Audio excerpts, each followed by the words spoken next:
Mic check for WHDH. Is that okay? Mic check for WHDH 7 News. Is that okay?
Non-speakers, yeah.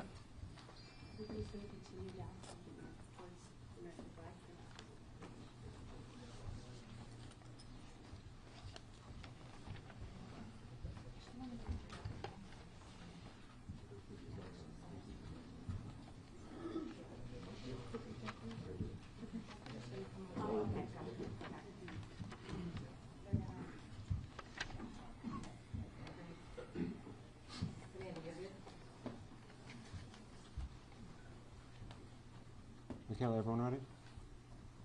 Everyone set? Great.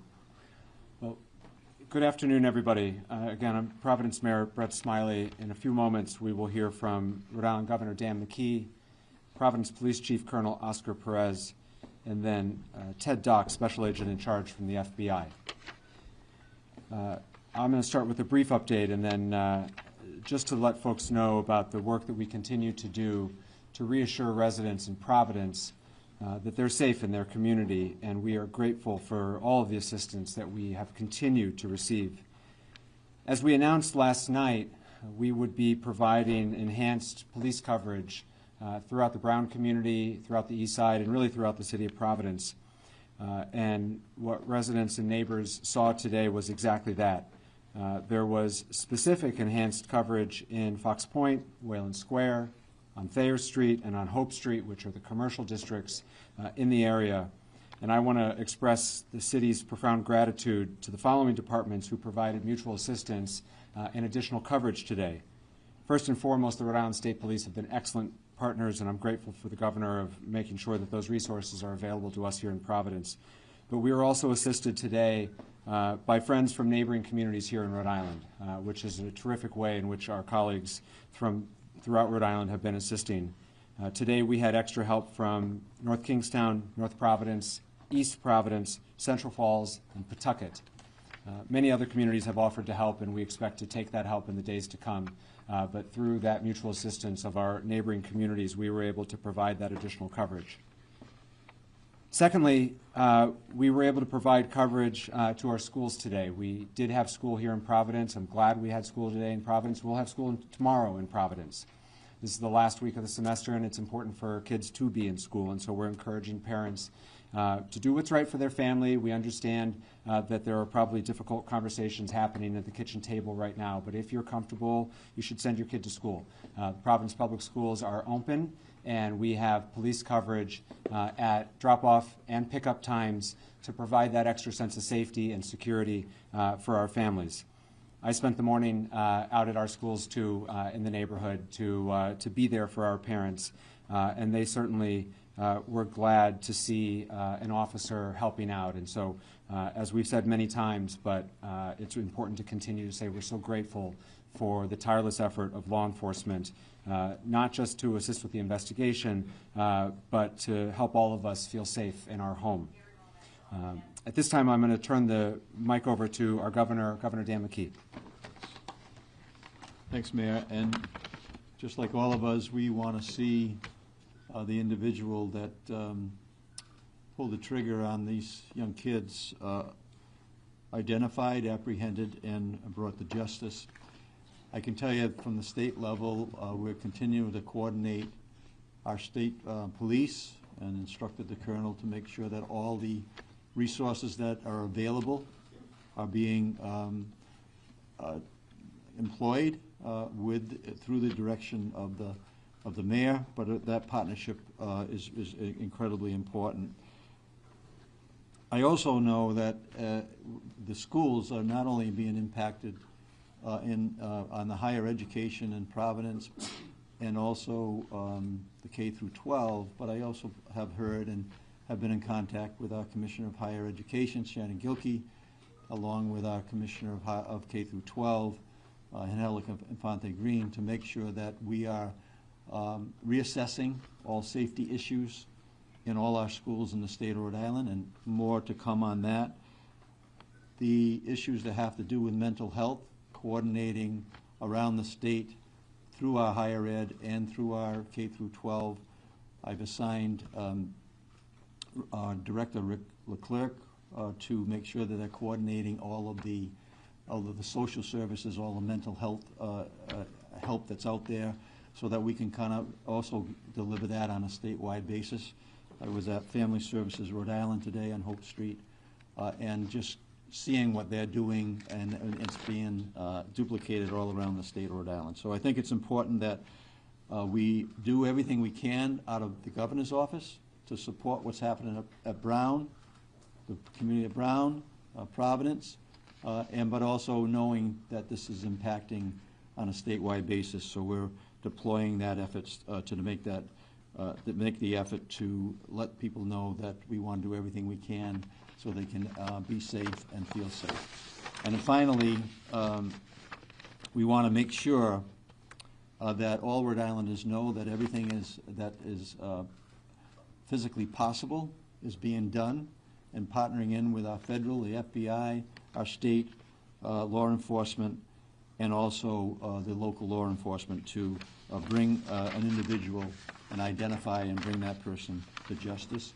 We also have been involved in communicating with the League of Cities and Towns today, through Randy Rossi. They've sent out a message to deploy their vehicles, their police vehicles, at the beginning of school day, at the end of the school day, all around the state of Rhode Island to, again, show that we're serious about having people and the families feel safe, and that everything that's being done to make sure that happens on a statewide basis, because this has become a statewide issue that is being impacted families and people throughout the state of Rhode Island.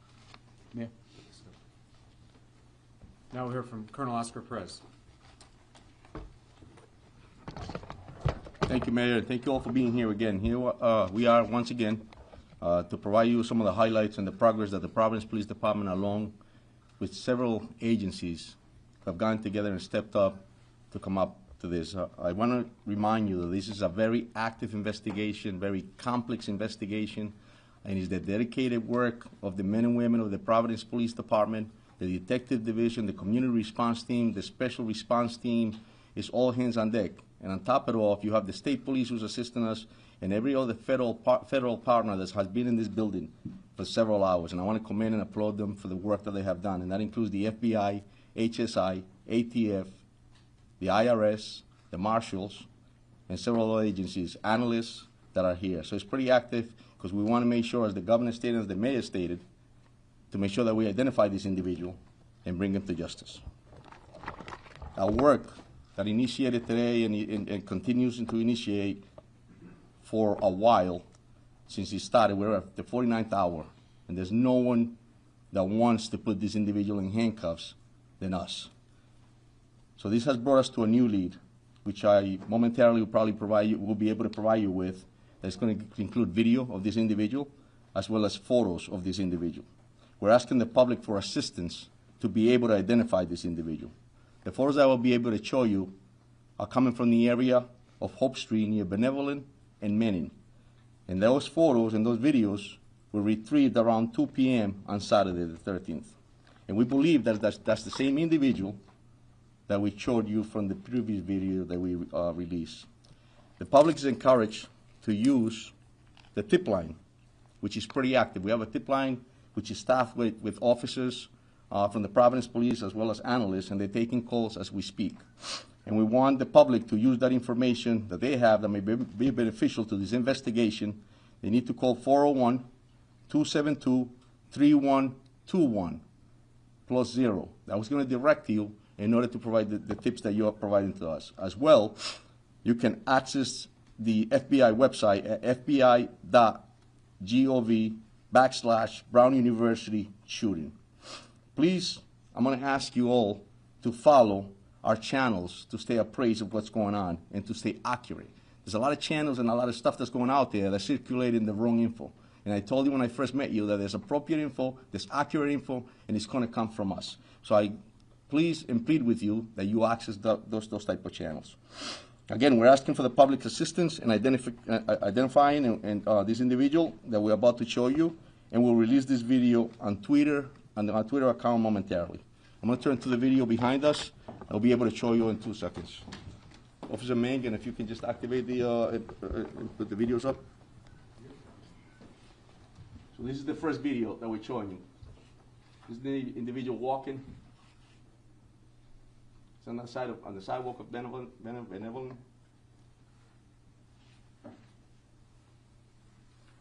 And this is prior to the incident. Here we go again with is this video too, Mike?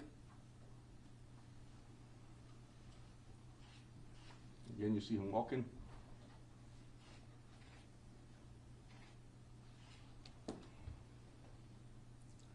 Move on to the third video.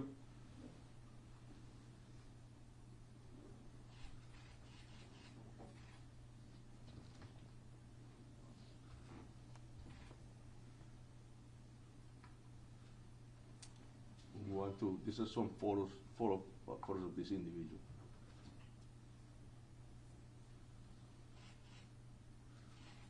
And they will all be time-stamped.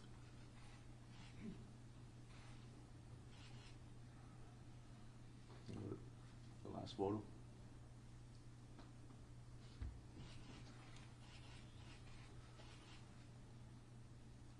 Thank you. So we'll be providing this as well, and I ask you all to please make sure you put them up, and then anybody in the public that has any info about this individual, we ask that you call our tip line, and we'll also have the numbers in the website listed. Mayor? Thank you, Colonel. The last speaker today will be Special Agent in Charge from the FBI, Ted Dux. Thank you, Mayor, and good evening, everyone. My name is Ted Dux. I'm the Special Agent in Charge of FBI Boston. We know there's a lot of public concern about the horrific mass shooting at Brown University on Saturday, and rightfully so. I can assure you that law enforcement team standing before you today has been working around the clock, 24/7, to ensure justice is fully served. While we mourn the devastating loss of the victims and those who were critically injured, the FBI and its partners are dedicated to honoring their memory through a meticulous investigation. Tonight, as Colonel Perez stated, we are renewing our call for the public's assistance in seeking any and all information about the shooter. No amount of information is too small or irrelevant. We are also here to announce the FBI is now offering a reward of $50,000 for information that can lead to the identification, the arrest, and the conviction of the individual responsible, who we believe to be armed and dangerous. We're asking everyone in Rhode Island and beyond to review the new images of the suspect, share them on social media, and come forward if you have any information. You can contact the FBI at 1-800-CALL-FBI or the tips provided by the police department at 401-272-3121, or you can also provide tips electronically and submit it to tips.fbi.gov. We're also doubling down on our efforts to obtain images and video of the shooter. Those can be submitted online at fbi.gov/Brown University shooting.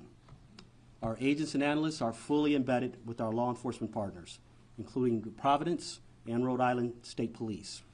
We are tracking down leads, canvassing neighborhoods, and developing intelligence. And right now, our evidence response teams remain on campus processing the scene. And folks from our lab from Quantico are documenting the trajectories of the bullets to reconstruct the scene. It's painstaking work, and we are asking the public to be patient as we continue to run down every lead so we can get victims, survivors, and their families, and all of you the answers you deserve. Thank you. Mayor, can you tell Chief Oscar to say a statement in Spanish, please, for Spanish media? Yes. Colonel. Gracias. Sí, verdaderamente estamos acá esta noche para demostrarles los highlights del progreso que hemos hecho en el departamento, y quiero identificar que es una colaboración del Departamento de la Policía de Providence, el personal de este departamento, también incluye las policías del Estado, obviamente los federales, partners de nosotros, como el FBI, el HSI, el ATF, el IRS y también la oficina de los Marshals también están incluidos. Acabamos de mostrar 3 videos los cuales depictan lo que es esta persona que estamos buscando, y le pedimos al público que verdaderamente, si ven estas imágenes y lo conocen a la persona, que llamen a los números que le acabamos de dar, y te los puedo dar cuando terminemos acá, para que ellos nos den esa información y así nosotros seguir tener la posibilidad de identificar a esta persona y traerlo a la justicia. Dan, go ahead. Hi, Mayor Dan Jady from NBC 10. I just want to ask a question. These videos and images were actually very good that you just showed. They were from the day before, and I'm just wondering, why didn't we release these a little bit earlier? Did you just get them today? And can you explain, because that's going to be a question from you. Of course, and that's a great question, Dan, and I'll tell you that it takes time. I've mentioned it before, that investigations are very complex. And when you're doing canvassing areas or when you're developing evidence, sometimes you get directed to another direction, and then that's what makes you go back to certain areas and continue to investigate. Here we are at the 49th hour, but I got to commend the dedication and professionalism of all of us that I mentioned earlier, because it's that passion to bring someone to justice that led us to get this info that we got today to be able to provide to you. Go ahead. Colonel, you still leading the investigations? 1 second. With these images and videos, are you all going to distribute them to the media and distribute them? 100. And then, you are. Sorry, yes. Mr. Attorney General, yesterday you made it clear we didn't have an image of this person's face. Now these images show we do have this person's face. Is this going to be key in solving this case, which you seem very dedicated in doing?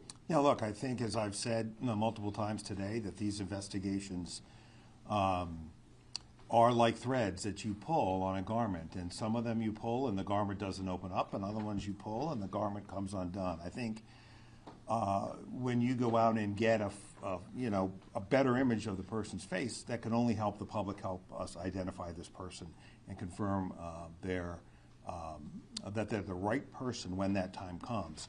You know, the prosecutors today have been working with the law enforcement agents and police officers to advance this investigation, and I would describe today's work as making steady progress to identifying the person that we saw in the video that was released yesterday, and the sooner we can identify that person, the sooner we can, I think, blow this case open. But that's work that has to happen in the next 24 to 36 hours. Mayor, Colonel, led you to believe that there was no further threat to the community today.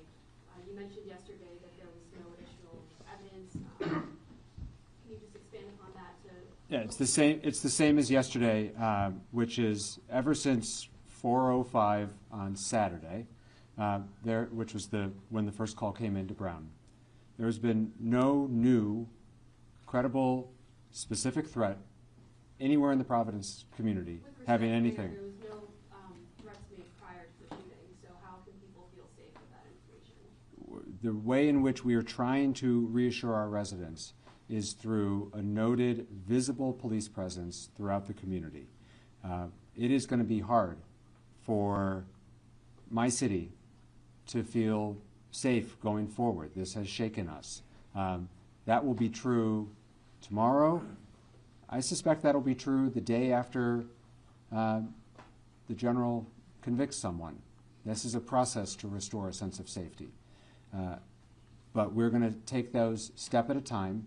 And the first step in what we're trying to provide today, and which we did well with the assistance of our neighbors, and we're grateful for it, is a noted, visible police presence to provide some confidence for families that are taking their kids to school, people who have to get to work a shift. You know, I spent lunchtime today walking down Thayer Street. And for our guests, Thayer Street is the commercial district right adjacent to campus.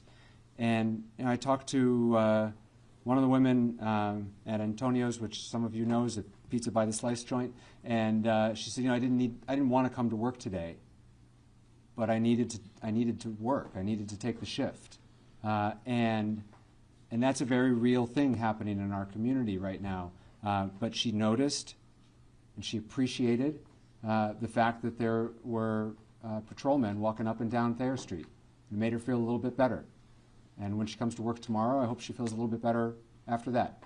That's where we are right now in terms of restoring a sense of safety to the community. And that's what we're going to continue to try to do. Bill, go ahead. Mayor, two questions. Yeah. To that point, a lot of people scared right now, a lot of people confused right now in the city. Yeah. Can you speak to them directly, summarizing what you just said or any other thoughts from the heart? Yeah. Your take right now is Providence safe? Yeah. Providence remains a very safe city, and Providence receives really the best law enforcement, you know, I believe, in the country. And today, especially at this moment, it's being augmented by great professionals of other Rhode Islanders, the state police, and others, and our federal partners. But my sense of the community right now is that this is starting to get very real and very personal. And I heard that today. I heard that last night at the vigil. You know, we're all 2 degrees of separation from one another. And now people are starting to share stories with one another of, oh, my neighbor was nearby, and oh, my friend's kid was supposed to go to that review session but didn't. I'm starting to hear those stories, and I think all the Rhode Islanders in the room are starting to hear those stories. I heard that story again today with one of our customers is one of the teachers. And so it's starting to get very personal for our community, which is hard. And that's, I think, where we are sort of emotionally in the process. But we're here for one another. That's the scary side. The upside is that this is a tight-knit community that looks out for one another. The governor was there. All the officials who were up here with me tonight were with us at Lippert Park last night. It was 10 degrees.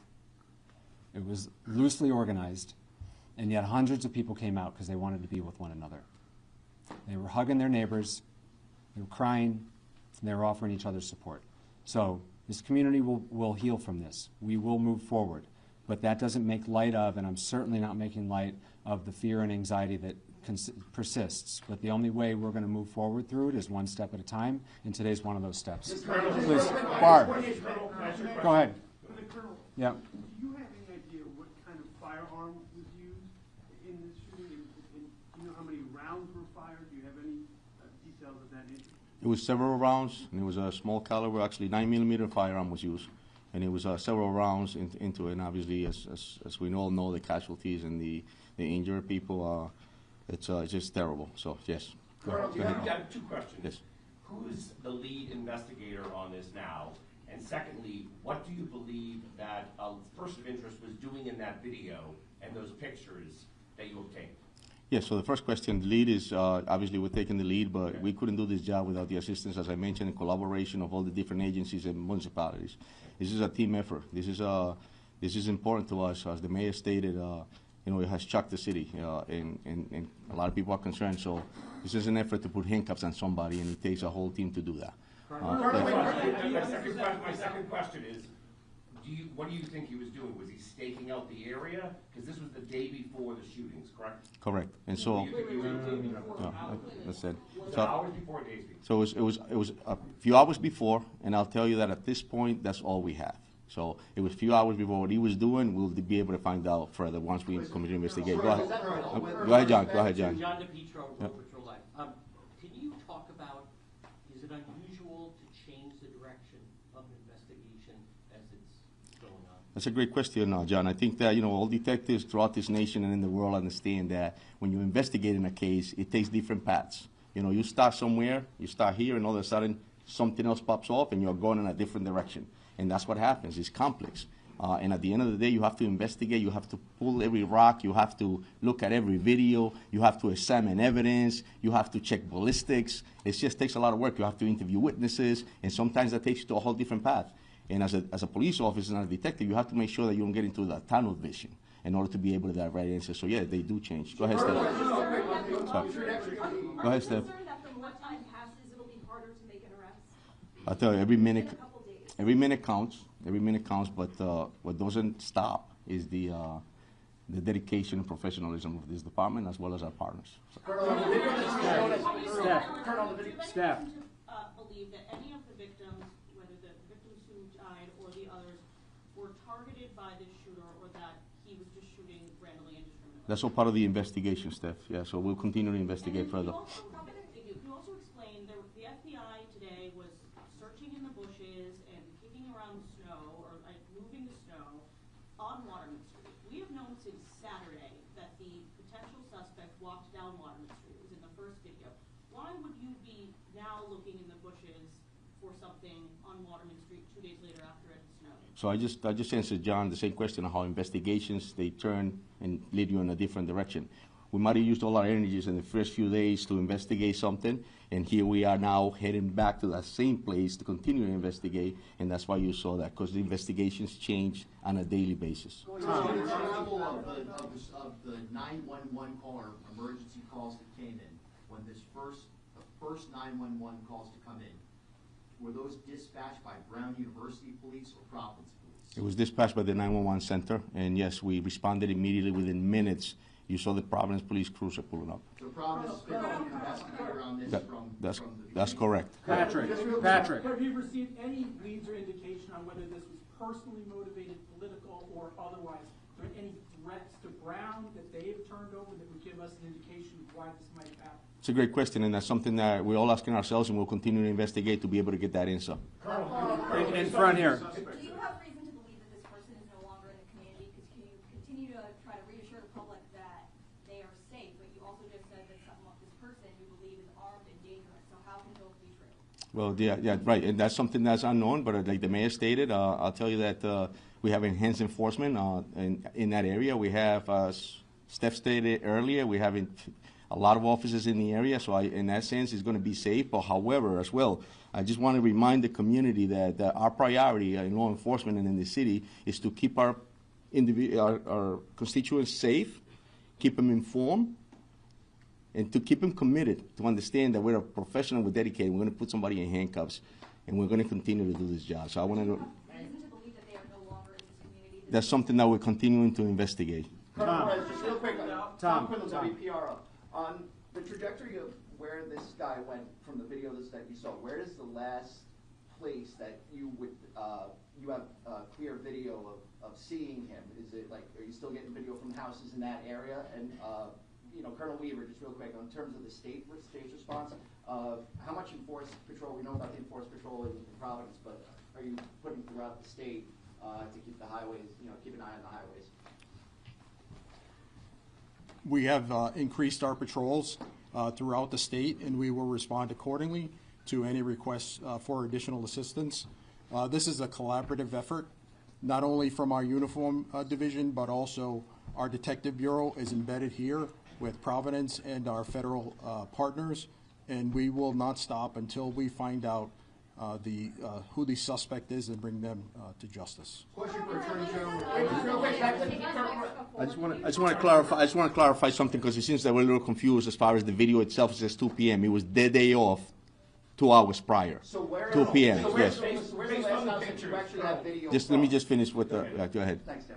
Where's the last video that you actually have video from in that It's area? in the vicinity of Hope Street between Benevolent and Manning Street. That's before the shooting? That's correct. Yes. 2 hours, right? 2 hours prior. Yes. My turn. Dan, relax. This video that you just released, more than anything, is key to wrapping to this case, okay? We have a closer picture of his face, we have a closer picture of his body. Based on that and witness interviews, do you have a new description of the person of interest now? Because he looked like a guy just walking around, the neighborhood. Is there a new description you can give us of? There is, and it will be on that poster that we're going to be releasing on the images, and the height, weight, and things of that nature are all posted on that poster. It's something that we're investigating then. Dime. Desde ayer se han filtrado a la prensa Sí. el nombre, la fotografía y hasta la casa de la persona de interés que estaba bajo custodia. Sí. Si quiere responde esta pregunta en los dos idiomas. Sí. Hoy habían algunos medios haciéndose eco de que había una segunda persona de interés en custodia. Este no es el caso porque no he escuchado absolutamente nada en esta conferencia que se refiera a eso. ¿Me puede usted decir cuánto o cómo están manejando ustedes la información dentro del departamento y cómo se está filtrando a la prensa? Claro. Porque esto crea confusión, obviamente. Sí, sí. So the gentleman just asked a question about how information is getting filtered into the community and out from us. And the question was that past few days an individual was identified and was detained, and he was a person of interest. We had him here. He's asking, how does that get out to the media? How does that happen? My answer to that is I have no control over what's being released or circulated in the media. Speculations that occur. What we can control is what we give you here. And as I was speaking earlier, that's why it's important for you to get the information from us. So, mi respuesta que hago es lo que pasa es no me doy cuenta cómo se filtra esa información a los medios de comunicación. Es importante que la comunicación venga de nosotros y no de otras partes. Es muy importantísimo porque si empieza a circular en otros momentos van a especular. Ahora, he also asked, a second question that he asked was that there was information out there that we had a person in custody of interest, a second person. And that's not true, that's incorrect, and I don't know how that's circulating in speculation. So my answer to him is that, no, eso es mentira, al momento no tenemos otra persona en custodia, lo único que tenemos es lo que acabamos de informar. Chris, go ahead, Chris. There appeared to be an issue with 311 services during Saturday's incident. A lot of neighbors couldn't get notification what issues were going on there, and has that since been resolved?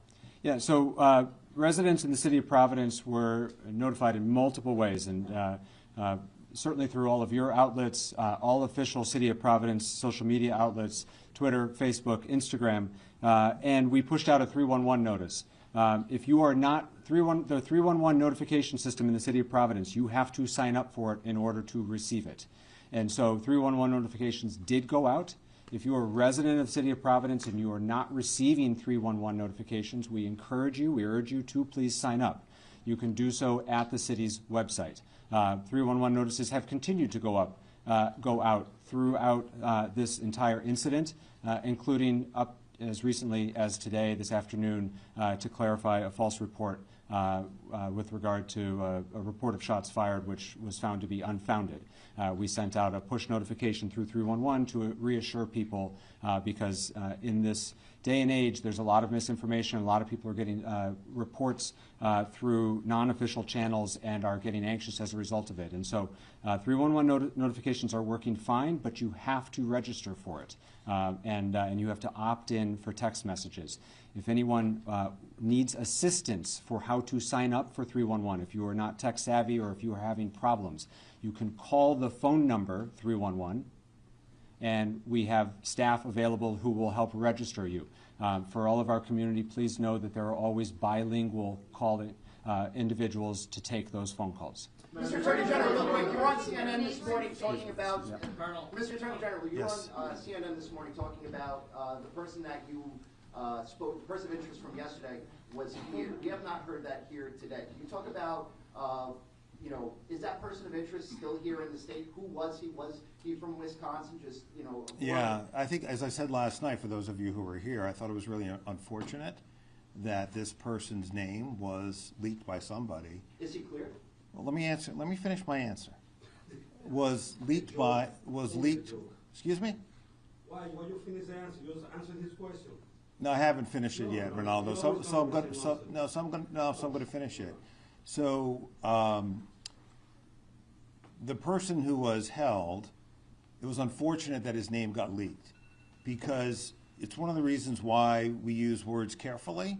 And detaining someone because they're a person of interest is different from having a person in custody that you're gathering evidence to charge. I mean, that's a place in an investigation that eventually you get to, but we weren't there with this individual. So it's hard to put that name, you know, back in the bottle. He has been cleared. He is not a person of interest any longer. The investigation is now focused in another direction. But I want to clarify something the chief said. That doesn't mean that while part of the team was focused on him, other leads weren't being followed up on. What's critical here is that we reconstruct, and the police know this, our prosecutors are working with them. It's critical that we reconstruct this man's movements, both before and afterwards. My hope is that we will eventually have that pattern. But when you ask staff why are they looking in particular areas, where he was and what his movements are developing as we obtain additional evidence.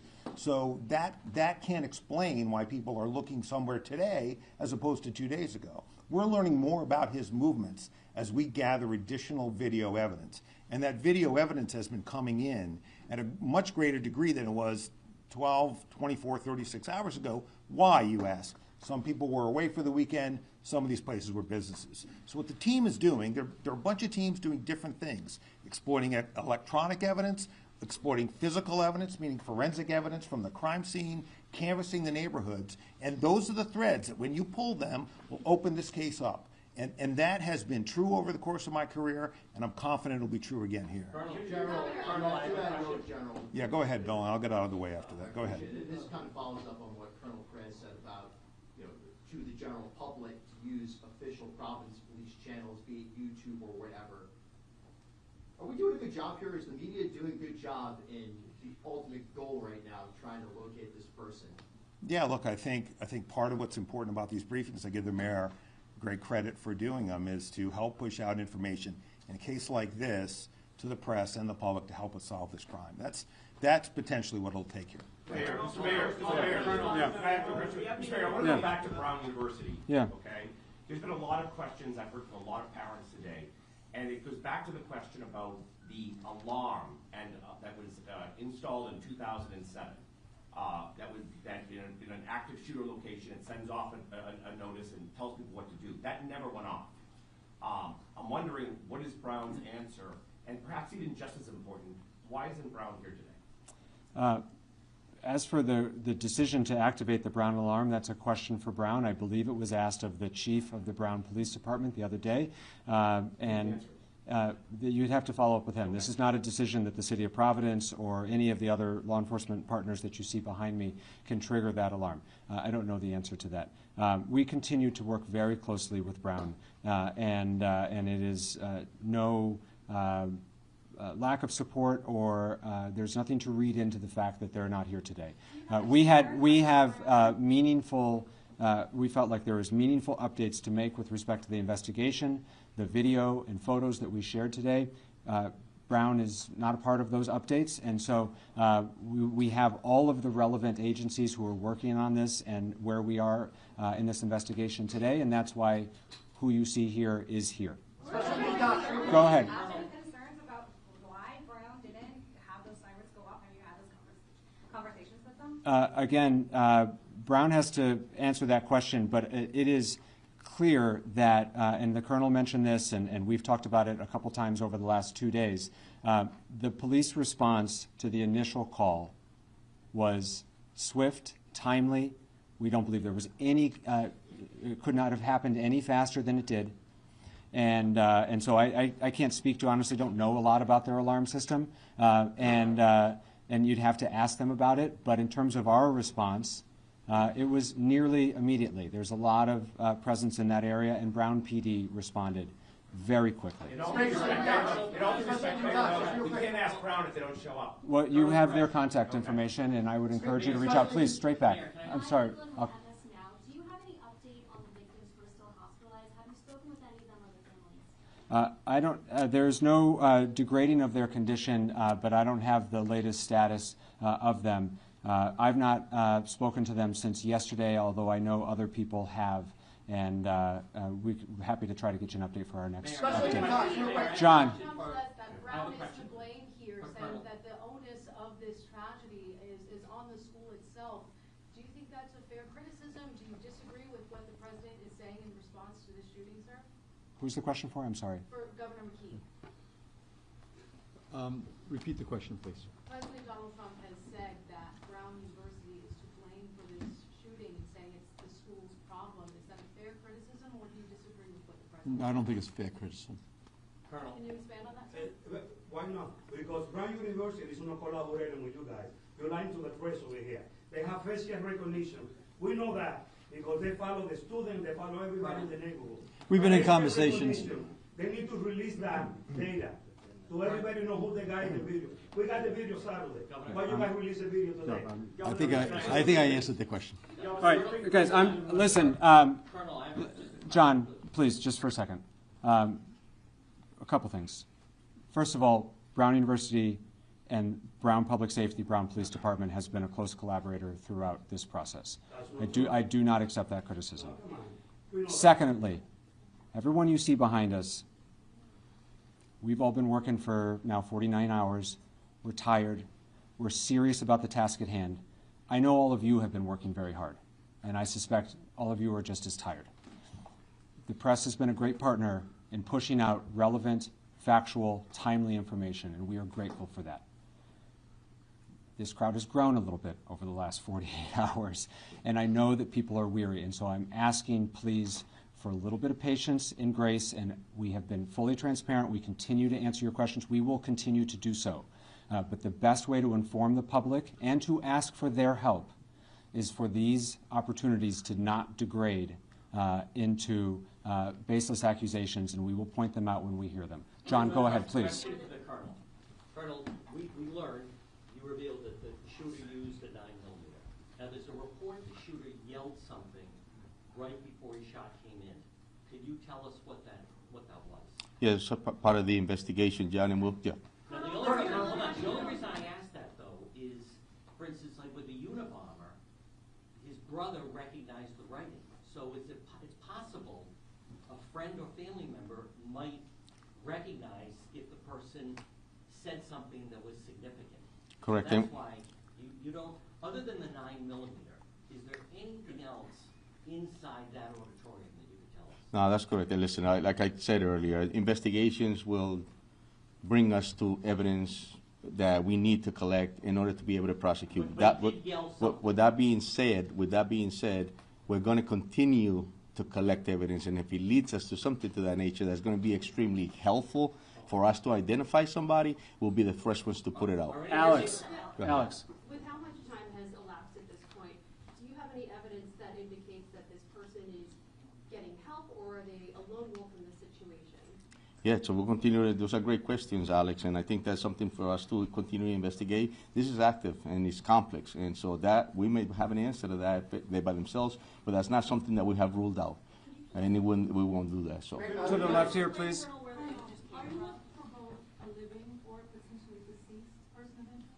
We don't rule anything out. Like I told you earlier, this is a complex situation. It's fluid, but we'll continue to do our job in order to be able to get those answers.